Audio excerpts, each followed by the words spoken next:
Hey, welcome to World Code Updates. Subscribe and press the bell icon for more updates. The news broke like a thunderclap across the Pacific. U.S. destroyer confronted by Chinese warships near Scarborough Shoal. The USS John Finn, on a freedom of navigation mission, was aggressively challenged by a flotilla of Chinese vessels just 120 nautical miles off the Philippine coast. Chinese Coast Guard cutters and maritime militia boats closed in, blaring horns and issuing stern radio warnings in English and Mandarin. The American captain stood firm: do not deviate, do not escalate, but do not yield. This was more than a maritime dispute, it was a direct challenge to the post-World War II order and a test of American resolve. The John Finn, bristling with advanced weaponry, faced down a mix of Chinese paramilitary and naval assets, determined to assert Beijing's dominance. For hours the world watched as the standoff played out, every move scrutinized by military commands far away.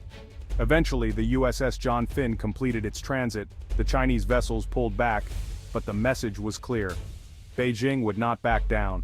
For the crew, it was a tense day. For the world, a chilling preview of what could come. The Scarborough Shoal incident was a calculated act of brinkmanship, pushing the region closer to conflict. The waters have calmed for now, but the geopolitical storm is only gathering strength. The South China Sea is no longer a distant problem, it's a global flashpoint. Every encounter here now carries the risk of escalation. The world is watching, and the stakes have never been higher. To understand the crisis, look at China's map, a sweeping 9-dash line encircling nearly 90% of the South China Sea. Beijing claims these waters and features based on historic rights, arguing Chinese sailors have used them for centuries. But in 2016, the Permanent Court of Arbitration ruled China's 9-dash line had no legal basis, siding with the Philippines. China rejected the ruling outright and doubled down, building artificial islands in the Spratlys, now heavily fortified military bases. These outposts project Chinese power deep into Southeast Asia, enabling enforcement of its claims and intimidation of neighbors. The 9-dash line is more than a border. It's a symbol of national ambition, taught in schools and defended with military might. For President Xi Jinping, control over the South China Sea is central to his vision of national rejuvenation. This deep-rooted nationalism makes compromise nearly impossible. The line on the map has become a red line in reality. China's stance puts it on a collision course with international law and any nation that challenges its claims. The dispute is no longer just about territory, it's about identity and power. The world must now contend with a China unwilling to back down. The South China Sea is a global superhighway. 1/3 of all shipping, worth over $3 trillion annually, passes through these waters. Disruption here would trigger global supply chain chaos and soaring energy prices. Control over these sea lanes means control over the economic lifeblood of Asia and beyond. Beneath the waves lie vast reserves of oil and gas, and the waters are among the world's richest fishing grounds. The competition for these resources turns fishermen into pawns in a larger geopolitical game. Militarily, the South China Sea is a strategic chessboard. For the U.S., freedom of navigation is vital for moving fleets and upholding security commitments to allies. If China gains exclusive control, it could cut off U.S. access and shift the balance of power in the Indo-Pacific. The recent standoff wasn't just about one ship, it was about defending the principle of open seas. The struggle here is for the future of the international order. Law and norms, or might makes right. The outcome will shape global stability for decades. The world's eyes are fixed on these contested waters. Beyond strategy rooms, the South China Sea conflict has a human face. Filipino fishermen like Carlos Reyes. For generations, his family fished Scarborough Shoal. Since China's 2012 takeover, everything changed. Now, Chinese Coast Guard ships use water cannons and dangerous maneuvers to drive Filipino boats away. Catches have dwindled, pushing families into poverty. China's gray zone tactics, using Coast Guard and maritime militia, harass without open conflict, creating constant fear. Filipino fishermen are now unwilling frontline participants in a sovereignty dispute. Their plight has become a symbol of national resistance, fueling public anger and calls for a stronger stance. The Philippine Coast Guard now escorts fishing convoys and documents Chinese intimidation. This human cost has galvanized support for defending national dignity. The fight for Scarborough Shoal is a fight for survival. The world is finally paying attention. The U.S. message to Beijing is clear: the South China Sea is not a Chinese lake. Freedom of navigation operations, FONOPs, see U.S. warships and aircraft deliberately transit areas China claims, asserting international law.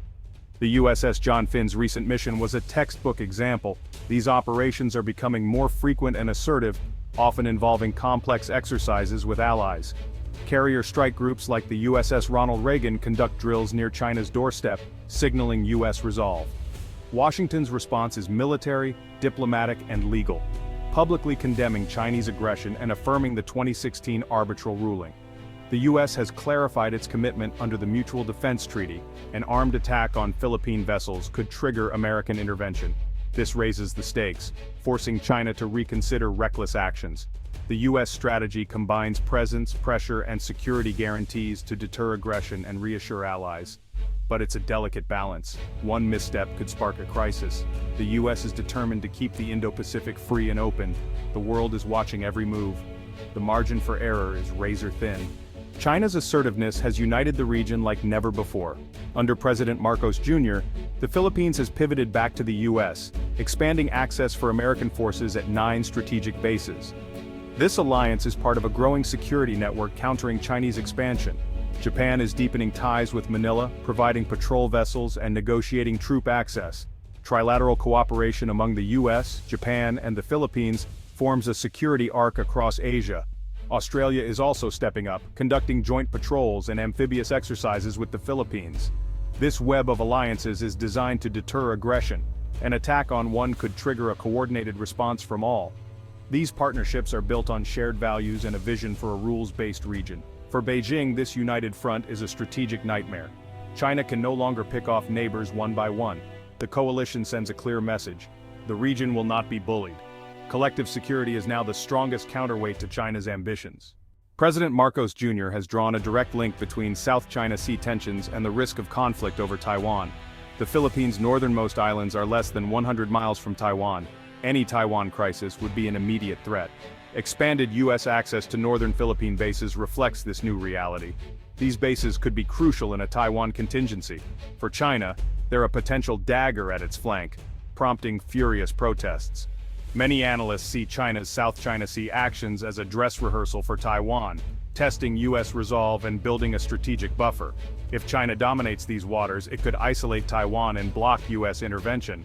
The fight for navigation rights here is also a fight to keep Taiwan's defense viable. The Philippines faces direct Chinese aggression and the specter of superpower war on its doorstep. Marcos's warning, the world cannot ignore harassment in the South China Sea while focusing only on Taiwan. Both are part of the same expansionist campaign. Standing firm now may prevent catastrophe later. The South China Sea is crowded with warships and militias. One miscalculation could spark disaster. A collision, a fatal water cannon blast, or a misunderstanding could trigger rapid escalation. The Philippines could invoke its defense treaty with the U.S. How would Beijing respond? Each step up the escalation ladder brings the world closer to open conflict between nuclear powers. Communication channels between U.S. and Chinese militaries are unreliable, often shut down in crisis. China's gray zone tactics blur the line between law enforcement and aggression, increasing the risk of misinterpretation. The U.S. has warned that an armed attack on Philippine vessels would trigger its defense commitments. But what counts as an armed attack? Ambiguity is dangerous. A single misstep could have global consequences. ASEAN's efforts to mediate have stalled, leaving military commanders to make split-second decisions. The fate of the region rests on their judgment. The world is just one miscalculation away from catastrophe. The stakes could not be higher. The Indo-Pacific stands at a crossroads. Two competing visions clash in the South China Sea. One vision: international law, open seas, and respect for all nations. The other: might makes right, historical claims, and dominance by a single power. China's actions are turning reefs and shoals into instruments of control. The world is watching to see which future will prevail. A binding code of conduct is urgently needed, but compromise is elusive. Without it, the arms race will intensify and the risk of conflict will grow.